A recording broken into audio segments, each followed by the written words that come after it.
1 Pedro, capítulo 3, dos versículos de 8 a 17, diz assim a palavra de Deus.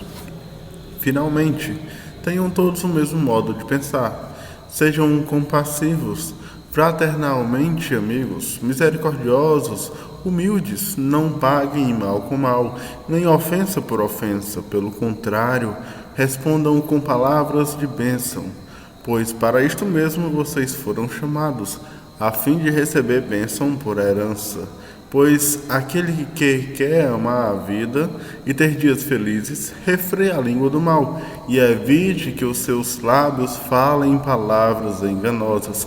Afaste-se do mal, pratique o bem, busque a paz e empenhe-se por alcançá-la, porque os olhos do Senhor repousam sobre os justos e os seus ouvidos estão abertos às súplicas, mas o rosto do Senhor está contra aqueles que praticam o mal. Ora, quem há de maltratá-los se vocês forem zelosos na prática do bem? Mas mesmo que venham a sofrer por causa da justiça, vocês são bem-aventurados. Não tenham medo das ameaças, nem fiquem angustiados.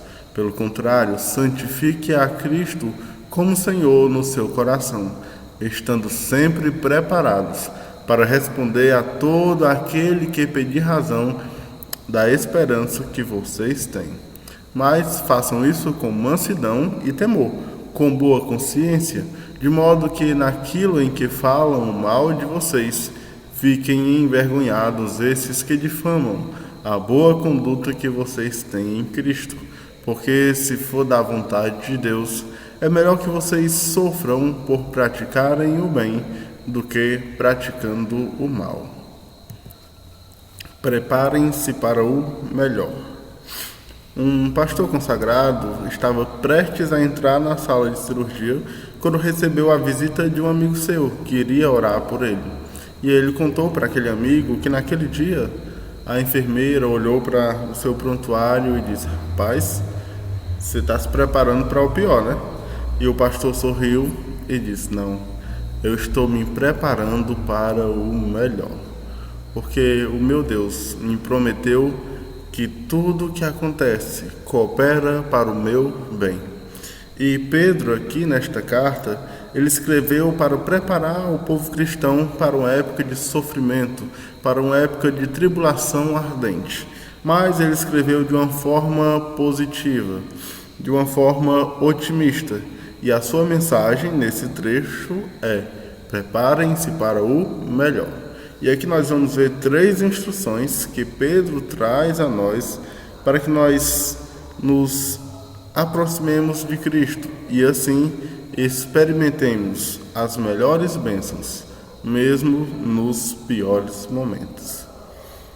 E a primeira instrução que ele nos dá é: cultive o amor cristão. Então, no versículo 8, nós vimos que ele inicia com a palavra finalmente. Então, essa palavra finalmente tem o sentido de resumo, ou seja, resumindo tudo que já vinha sendo dito nos versículos anteriores. E aí nós sabemos que toda a lei se resume em amor. E todos os relacionamentos humanos deveriam se resumir em amor. Um amor que se aplica a todo cristão e em todas as áreas da vida. Então, depois de Pedro, no capítulo 2, ele falar que os irmãos deviam amar uns aos outros, falar que deviam temer a Deus, honrar ao rei, seguir o exemplo de Cristo de humildade, até mesmo no trabalho, no emprego, e entrar no capítulo 3 falando sobre a submissão da esposa e a liderança do marido. Nesse versículo, ele chega no ponto de resumir tudo em amor. E aí ele vai mostrar algumas características desse amor. E a primeira delas é: tenham todos o mesmo modo de pensar. Então o amor fica evidente quando há união. E a igreja precisa ser unida em qualquer situação. E parece que até o mundo entende que união é importante. Quando pessoas gritam: o povo unido jamais será vencido. Então a igreja também precisa entender que a união é uma necessidade dentro da igreja. A união é uma regra do nosso Senhor para nós. Então, ser unido não significa pensar igual, nunca ter nenhuma divergência, mas ser unido é ter uma cooperação, mesmo em meio à diversidade. Nós somos diferentes uns dos outros, nós temos gostos diferentes, temos costumes diferentes, mas nós somos comparados a um corpo. A igreja é comparada a um corpo. E quando nós olhamos para o nosso corpo, nós sabemos que mesmo ele tendo membros diferentes, ele funciona com um propósito, ele funciona em conjunto, funciona em unidade. Então nós podemos discordar em várias coisas, quanto às formas que as coisas acontecem, mas quanto ao conteúdo, quanto à essência, isso nós precisamos ter em comum. Certo pastor estava evangelizando e chegou um homem e criticou o método de evangelismo que ele tinha. Então aquele pastor diz: olha, eu estou sempre disposto a aprender, sempre disposto a melhorar, então me conte aí qual é o seu método. E o homem se deparou que ele não tinha método nenhum, só estava criticando. E aquele pastor diz: já que você não tem, então eu vou continuar com o meu método de evangelismo. Irmãos, o que realmente importa não é tanto o método que nós usamos, mas o propósito. E o nosso propósito deve ser glorificar a Deus. O nosso propósito deve ser converter, entregar a mensagem do Evangelho para que almas sejam convertidas. Nosso propósito é edificar a igreja. Então, dentro da igreja, há espaço para a diversidade, há espaço de sobra para isso.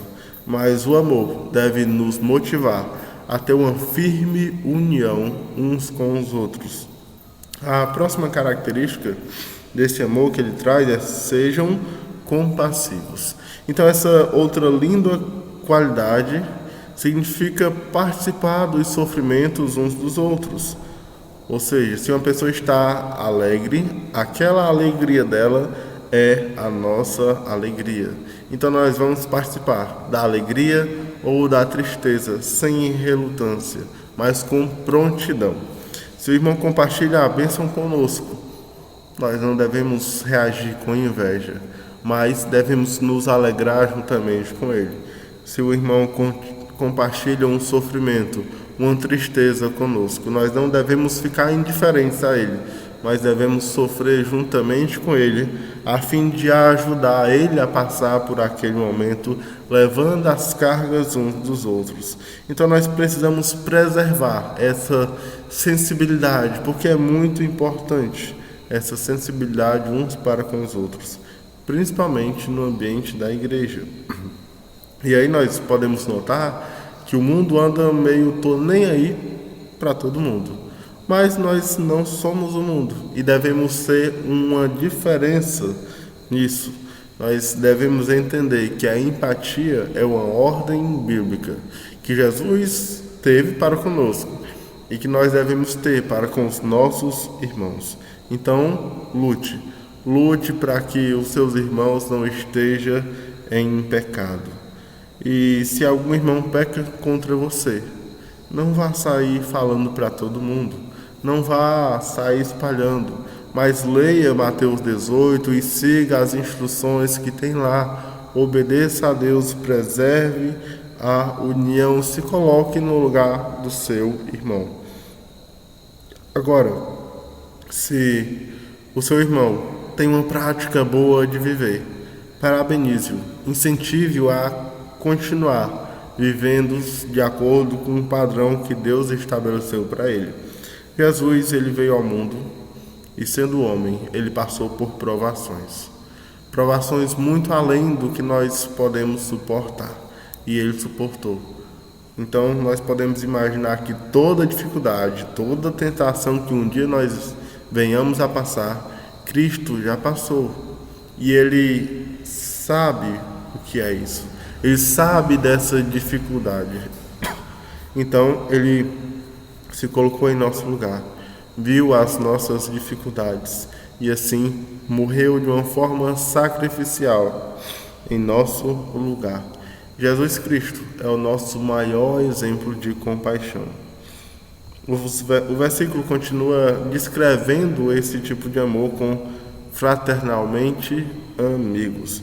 Então, quando nós somos unidos, compassivos para com os nossos irmãos, o resultado será uma amizade fraternal, um vínculo que é desenvolvido a partir das instruções que Deus nos dá, uma amizade que é trabalhada na confiança, onde os irmãos vão se abrir conosco, mas nós não vamos sair por aí fofocando em forma de pedido de oração, mas vamos preservar a confiança que ele tem conosco e lutar junto dele, lado a lado, para que ele possa vencer aquele pecado na dependência de Cristo e assim crescer espiritualmente.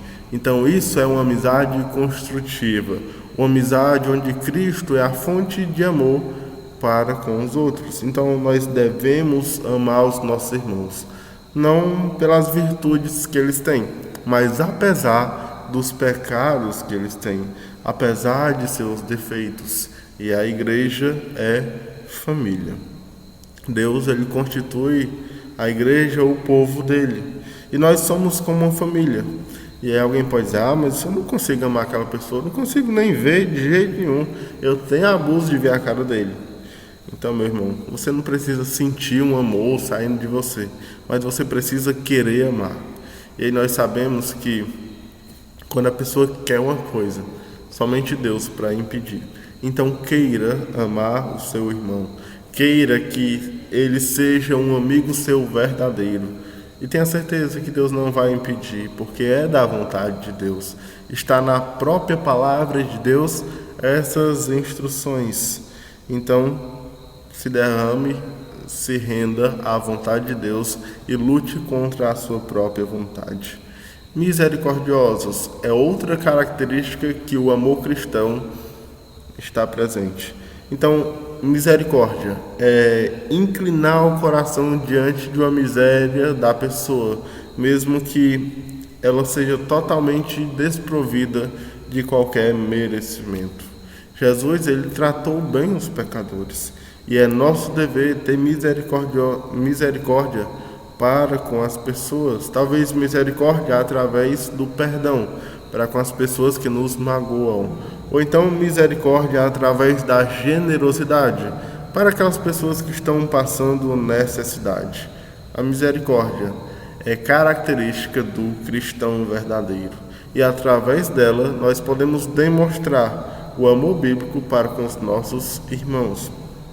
A humildade é outra dessas características que o versículo descreve.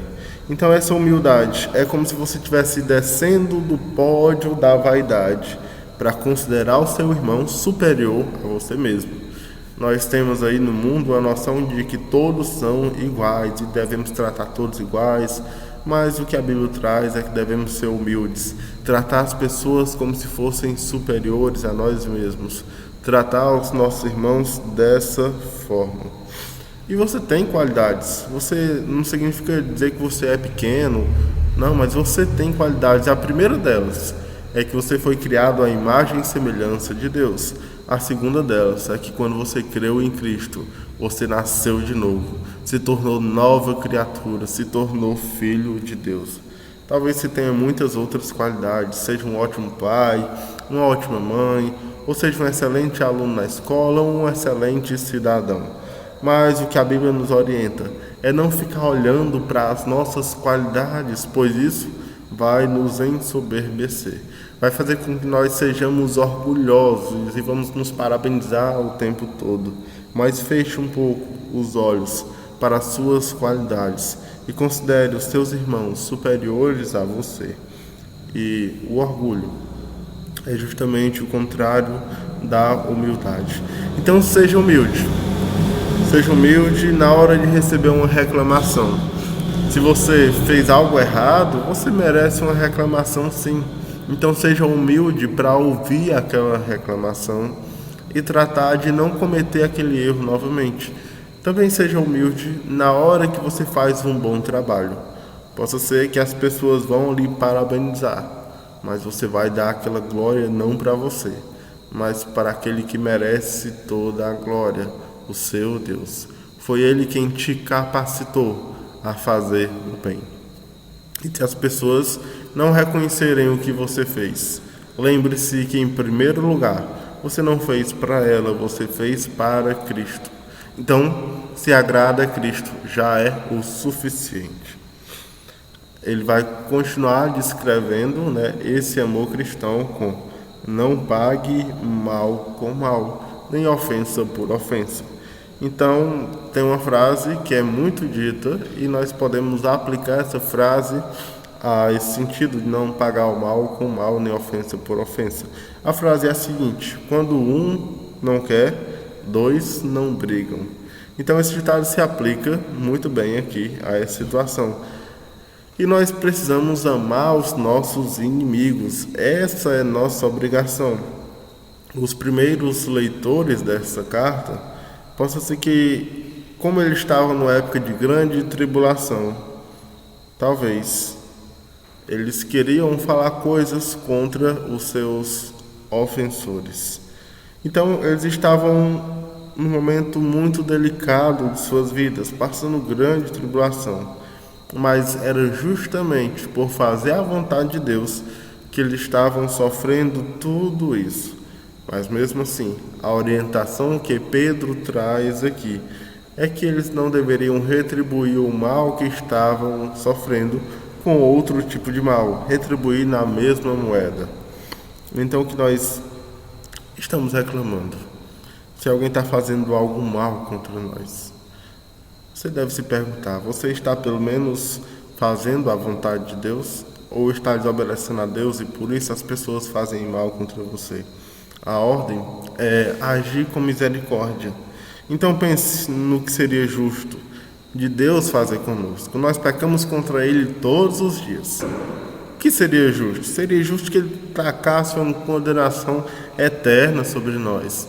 Mas Ele usou de misericórdia. E a ira que Ele tinha para derramar sobre nós, Ele derramou sobre Cristo, fazendo assim justiça. E isso demonstra a misericórdia que Ele tem para conosco. Ele é o maior exemplo de misericórdia que nós podemos ter. Então nós precisamos seguir esse exemplo. Quando nós atentamos para o exemplo do nosso Senhor, nós sabemos que pagar mal com mal não é coisa de crente. E o versículo continua, nos próximos versículos, dizendo: pelo contrário, respondam com palavras de bênção. E aí, quando alguém ofende o seu coração, machuca o seu coração com palavras ofensivas, então nós devemos retribuir com palavras de bênção, palavras que edificam. E nós sabemos que, afinal, a palavra branda, ela vai desviar o furor. O que o seu ofensor espera é que você ataque ele, mas o que você vai oferecer a ele não são palavras que vão atacá-lo, mas são palavras que vão abençoá-lo, palavras de perdão.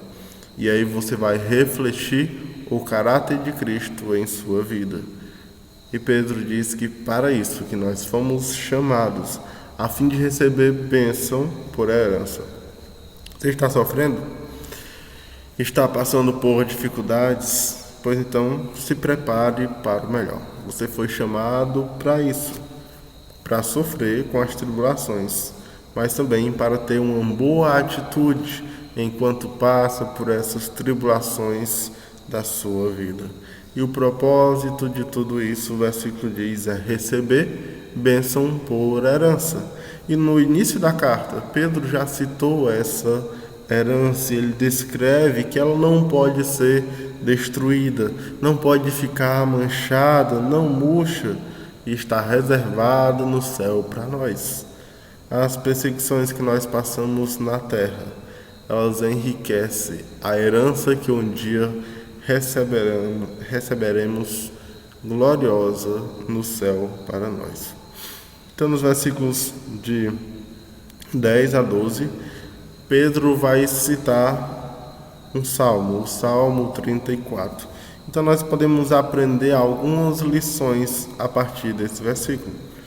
Em primeiro lugar, é que nós podemos fazer a seguinte pergunta para nós mesmos: eu quero amar a vida e ter dias felizes? O versículo começa dizendo assim: pois aquele que quer amar a vida e ter dias felizes, agora vem as orientações para que você consiga amar a sua vida e ter dias felizes.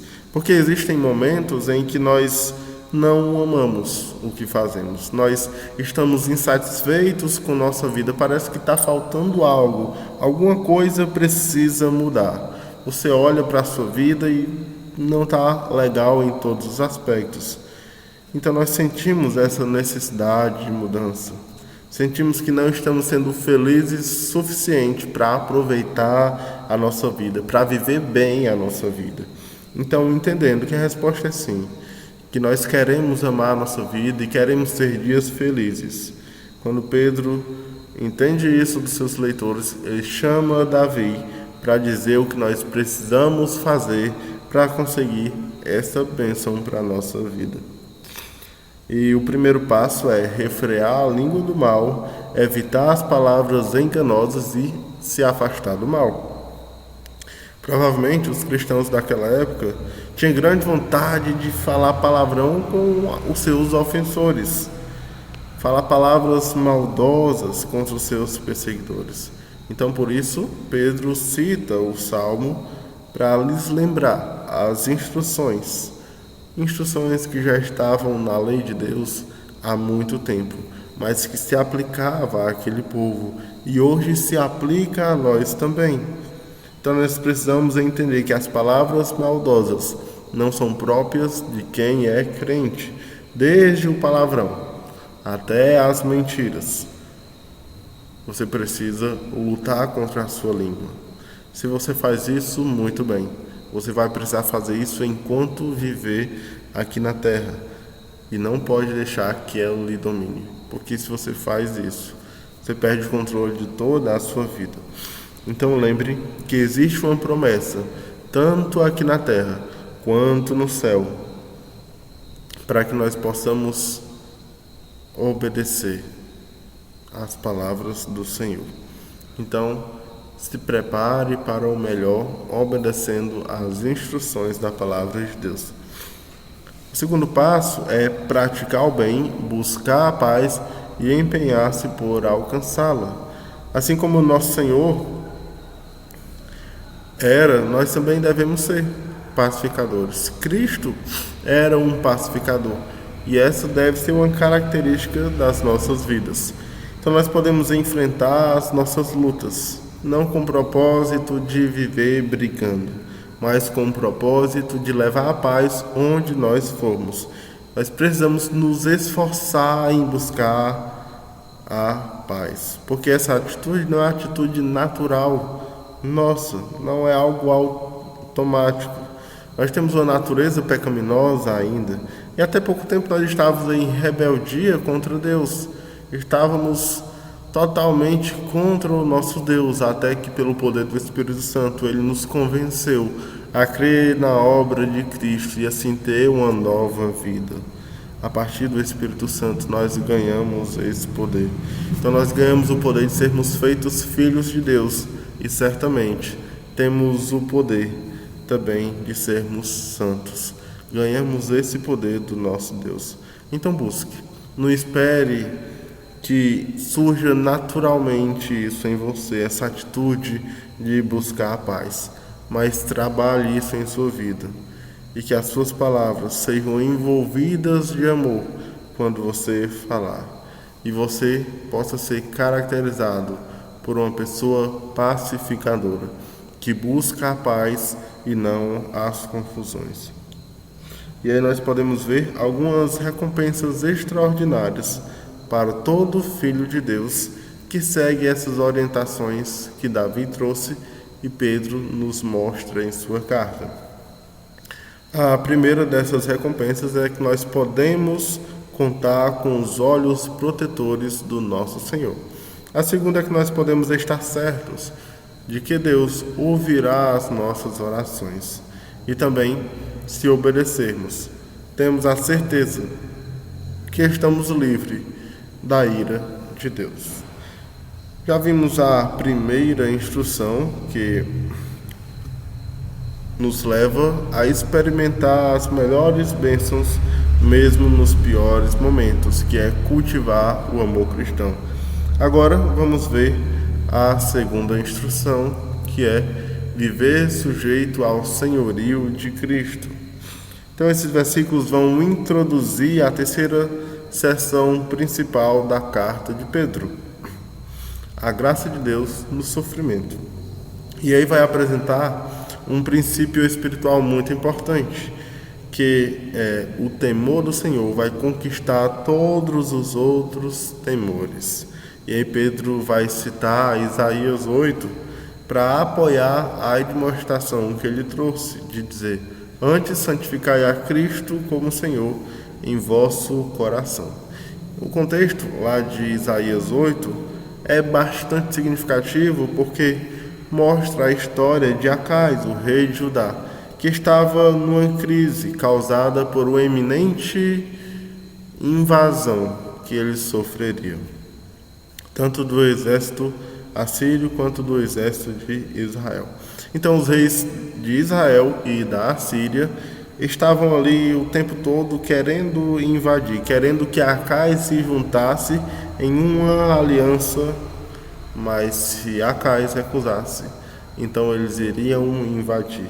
E nos bastidores, Acais se aliou à Assíria.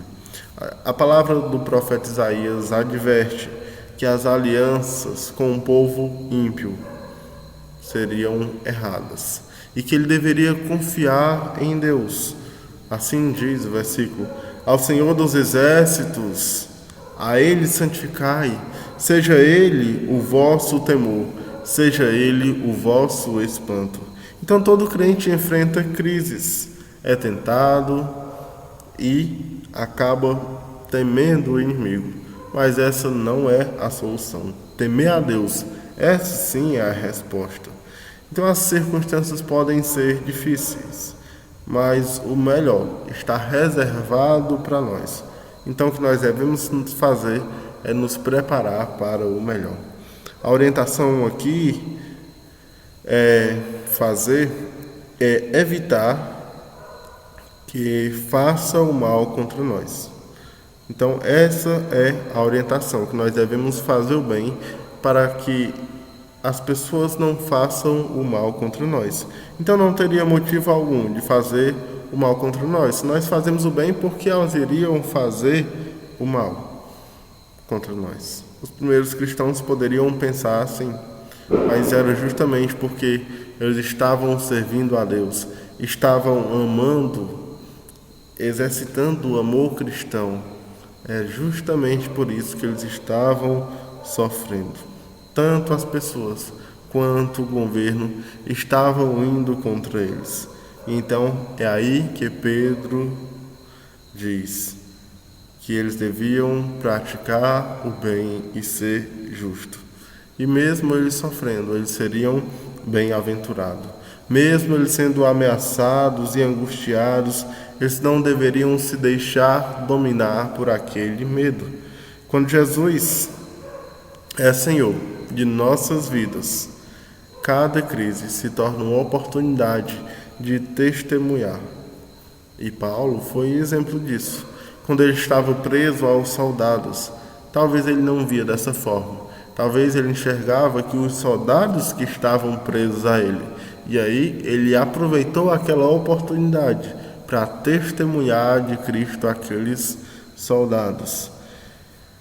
Então ele encarava os soldados ali e começava a compartilhar do Evangelho. Então nós podemos pensar, se nós temos usado esse período de dificuldade do mundo e do nosso país para testemunhar a respeito de Cristo.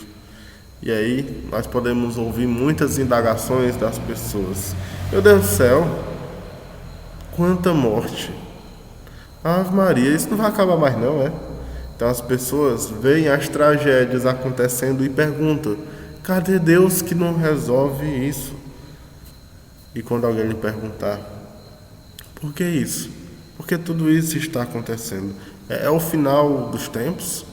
Ou então, quando alguém estiver seus entes queridos doentes, ou até mesmo morrendo, como você vai confortá-los? Com que palavras você pode ajudar? Como você vai aproveitar essa oportunidade de testemunhar a respeito de Cristo? Então, meu irmão, esteja sempre preparado para responder à razão de por que você deposita toda a sua esperança no Deus da Bíblia. Você não precisa convencer as pessoas de que Cristo é a melhor solução para elas. O que você precisa fazer é apresentar Cristo para elas. Os incrédulos, eles têm todo o direito de perder a esperança nos momentos de dificuldade. Afinal, a esperança que eles têm está neles mesmos, ou então em alguma coisa que é falso, alguma coisa que é enganosa, algo vazio. Mas a nossa esperança está na única pessoa que nunca pode nos decepcionar. Está na pessoa que é mais poderosa que nós conhecemos. Está em Jesus Cristo. E o nosso dever é compartilhar essa esperança. É nossa obrigação defender a nossa fé. Então, lembre-se das orientações que acabamos de ver. O amor deve tanto mover os relacionamentos com os irmãos, como também deve estar nas palavras de testemunho. Então, não ofenda as pessoas. Trate elas com educação, busque a paz. E aí você pode apresentar o Evangelho de forma verdadeira. E não adianta dizer que você não tem oportunidade, não. Se você não tiver nenhuma oportunidade de compartilhar o Evangelho na sua vida, Deus não vai cobrar isso de você. Mas eu tenho certeza que você tem meios de proclamar as virtudes do seu Deus. Seja na sua família, seja com o mínimo de pessoas que você tiver contato, seja no supermercado, no hospital, até mesmo nas redes sociais. Você tem oportunidade, sim. Paulo, ele poderia dizer que não tinha nenhuma oportunidade, ele estava preso, acorrentado, mas ele usou aquela dificuldade como uma oportunidade. Então, na dependência do Espírito Santo, peça a Deus que Ele ajude a aproveitar toda a oportunidade que você tiver de compartilhar a sua esperança, de defender a sua fé. Nós podemos perguntar quantas almas já tiveram contato com o Evangelho nessa quarentena por seu intermédio. Vamos aumentar esse número, mesmo com suas limitações. Compartilhar a razão de sua fé continua sendo sua obrigação. Santificar Cristo em seu coração significa entregar tudo a Ele e viver de modo a agradar a Ele e glorificá-lo. Significa ter mais temor de desagradar a Deus que medo das dificuldades que você enfrenta. Quando nós preservamos esse modo de viver, a nossa vida se torna muito mais agradável e independente das dificuldades que nós enfrentamos. Por quê? Porque Cristo é o nosso Senhor. E aí, sabe de uma coisa?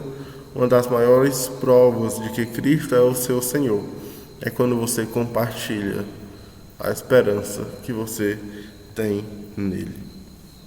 Já vimos aí duas instruções que nos ajudarão a experimentarmos as melhores bênçãos mesmo nos piores momentos. A primeira delas é cultivar o amor cristão, a segunda é viver sujeito ao senhorio de Cristo e a terceira é manter a boa consciência. E aí pensa numa coisa boa, é estar de consciência tranquila, consciência limpa. Pode lhe acusar do que quiser, pode falar mal de você, mas você sabe que está totalmente tranquilo, porque a sua consciência está limpa. Então, quando a pessoa que nos conhece totalmente sabe de tudo que há em nós, que é o nosso Deus, e nós olhamos para ela, estamos de boa consciência em relação a ela, então estamos tranquilos. E nesse versículo, a orientação que Deus nos dá é que nós possamos manter a boa consciência. E aí nós precisamos entender que a consciência é um tipo de árbitro que vai nos auxiliar a julgar as nossas ações, os nossos pensamentos e tudo que a gente faz de maneira geral.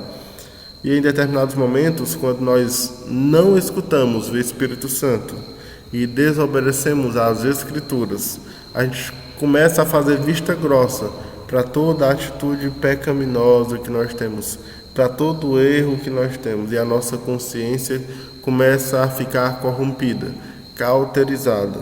E aí, quando começamos a sentir que estamos pecando, mas não temos mais um incômodo em relação a esse pecado, então a Bíblia chama isso de má consciência. Quando começamos a estudar a Bíblia, isso muda, porque nós começamos a enxergar a vontade de Deus para a nossa vida. Ela se torna mais clara e uma boa consciência se torna mais sensível a julgar as nossas ações. Uma boa consciência, ela vai acusar quando nós pensamos ou fazemos algo de errado, e vai aprovar quando nós somos fiéis a Deus. Mas para manter uma boa consciência não é fácil, é algo que exige esforço. É assim como manter uma casa limpa, precisa de um esforço diário, mas pode ter certeza que as consequências são muito boas e vale a pena todo tipo de esforço que nós venhamos a fazer para manter a nossa consciência boa. De que maneira? Manter uma boa consciência nos ajuda nos tempos de dificuldade. Em primeiro lugar, porque saber que estamos bem com Deus, estamos nos esforçando espiritualmente através da leitura bíblica, da oração, da dependência de Deus, isso vai nos fortalecer, vai nos encorajar, vai deixar a gente de coração tranquilo para enfrentar as dificuldades. Isso que aconteceu com Martinho Lutero. Quando ele leu as Escrituras e verificou que a igreja estava interpretando de forma errada, estava aplicando de forma errada, ele estava com sinceridade de coração, estava com boa consciência, e isso o encorajou aí diante de toda uma igreja mostrar o erro dela. E ele foi perseguido sim, mas ele estava com boa consciência. Em segundo lugar, uma boa consciência nos ajuda a ter paz para enfrentar os problemas da vida. Quando nós estamos bem com Deus e bem conosco, nós estamos preparados para ajudar as pessoas, começando na nossa família e abrangendo a todas as pessoas que nós conhecemos. E aí nós temos propriedade para falar de Cristo, porque nós somos pessoas que estamos obedecendo a Ele e usufruindo das bênçãos que Ele nos promete e nos oferece. E em terceiro lugar, uma boa consciência remove o medo do que as pessoas possam pensar sobre nós, do que as pessoas possam saber a nosso respeito, do que elas possam dizer contra nós. Quando Cristo é o nosso Senhor, nós tememos a Ele e a Ele somente. E esse temor nos ajuda a nos manter com uma boa consciência. E assim, essa boa consciência vai ser um guia seguro para instruir as nossas ações, porque vai ser um guia baseado na palavra de Deus. Então, meus irmãos, os cristãos a quem Pedro estava escrevendo, eles estavam passando por um momento de terrível tribulação. Eram perseguidos, eram acusados, apenas por terem Cristo como Senhor. Mas o que Pedro fala a eles é o seguinte: não importa o que os outros façam com você, mantenha uma boa consciência, saiba que estão sendo obedientes a Deus, que estão fazendo o que é correto perante Deus. E aí essas pessoas, elas serão envergonhadas quando compararem o que elas dizem com a atitude de vocês. E se for da vontade de Deus que vocês sofram, que seja, mas que vocês sofram por fazerem o bem e não por fazer o mal. Quando José começou a servir lá na casa de Potifar, ele teve a oportunidade de pecar contra Deus, mas ele resolveu se manter fiel. ele resolveu se manter com uma boa consciência. Ele foi acusado falsamente. Ele sofreu, foi jogado numa prisão.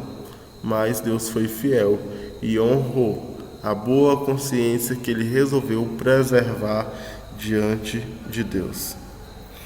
Então, através de José, o Deus de Abraão, Isaque e Jacó foi conhecido em toda uma nação, porque ele se manteve de consciência boa e não resolveu abraçar os seus desejos pecaminosos. Então aqui vai algumas dicas para que você mantenha uma boa consciência. A primeira é: confesse o pecado, confesse os seus pecados. Principalmente, melhor ainda se for imediato.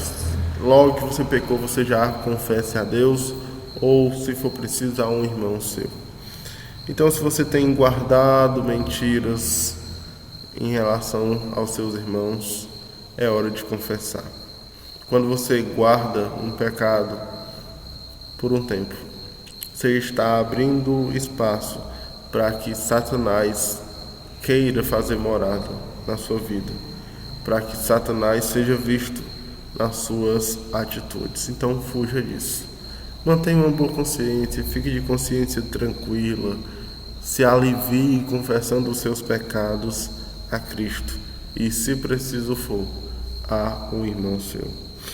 A segunda dica é ter intimidade com Deus. Quando você não despreza a leitura bíblica, a oração, a devoção, a comunhão com Deus, então Ele vai te guiar a ter uma boa consciência. A terceira dica é o sofrimento. O sofrimento ele vai te mostrar que não vale a pena viver com uma consciência má. Essa consciência má vai te fazer sofrer muito. E diante do sofrimento você vai perceber que vale a pena todo o esforço de manter uma boa consciência. Então, quando a igreja enfrenta tempos difíceis, como que nós estamos enfrentando? O melhor a se fazer é cultivar um amor cristão, é ter uma boa consciência e estar sob o senhorio de Cristo. E aí nós vamos experimentar as melhores bênçãos, mesmo nos tempos mais difíceis. Então a vergonha, ela surge por temor aos homens, mas a boa consciência, ela nasce do temor a Deus.